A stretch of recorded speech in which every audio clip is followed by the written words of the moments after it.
I mean, I've had some great investments, and I've made some really bad ones too. But that's venture investing. You think it's going to be great. Think about Shark Tank. I'll do 10, 12 deals this year. I'm shooting it right now. We're all sitting in LA. I'm shooting it, And the ones that I think are the very best turn out to be dog shit. And the ones that I think, this is just a funny TV deal, I make millions off. You just don't know. It's so serendipitous, so unusual, so unique. And I have a great example of one. A few years ago, this woman comes on the set of Shark Tank. Anna Skaya. Anna Skaya was her name. Entrepreneur, and she comes out with a cat and a Q-tip. And she says, listen, I have made a cat DNA testing kit for cats that can extend their lives for $29.95. And everybody looked at her, and I said to her, why would I ever buy that when I got buy a new cat for $5? Why would I do that? I've seen that episode. Yeah. She said, you don't get it. This is data. This is a data company. You swab the cat, you send in the swab, we gather the data. There's 110 million cats in America, and we start to learn what diseases they're suffering from around what cluster of DNA. And I thought the whole thing was total bullshit. But she was so compelling. Oh, she was a beast. She wouldn't leave there with without the 250 grand. So I finally said, I can't take it anymore. I'll give you the 250 just to get you out of here. That was my best investment ever. The thing sold for a fortune for the data because I didn't see it at the time, but she saw it. So now these pet companies, Big Pharma wants to help you extend your cat life to into the 30th year.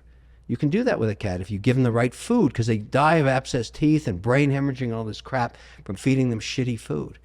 Based on their DNA, there's only 3 big pools of DNA. Like the Siamese cat is a big, big DNA pool around the world, for example. But anyways, it was so interesting for me to realize you don't know everything. Shut up and listen and take a few flyers because you don't know. And you're going to be richly rewarded for it. How do those terms work on the show, like in terms of like the fine print of the deals, like besides just the investment, you know what I mean? Well, we got the guy right here, Matt. So my analyst is here. He was here. So does it go into like a long form negotiation after the show? Yeah. You get to do due diligence. People say things in front of the cameras and the lights in the moment. Yeah. And I don't blame them for trying to pitch themselves in the best light they can. They've been practicing for months in front of a mirror, but nothing is the same as when you walk out there and the 26 cameras are rolling and the sharks are up there and there's $1 billion in front of you and this is your moment. This is it. I've seen crazy shit happen. Like people pass out. They go nuts when they don't get a deal. I mean, all kinds of stuff. But it's very unusual. I've seen it all. I mean, I've seen thousands of pitches over 16 years. But I will tell you the 3, well, I should disclose this to you. There are 3 things present in every successful pitch. They don't know each other. It's different deals. They've never met each other.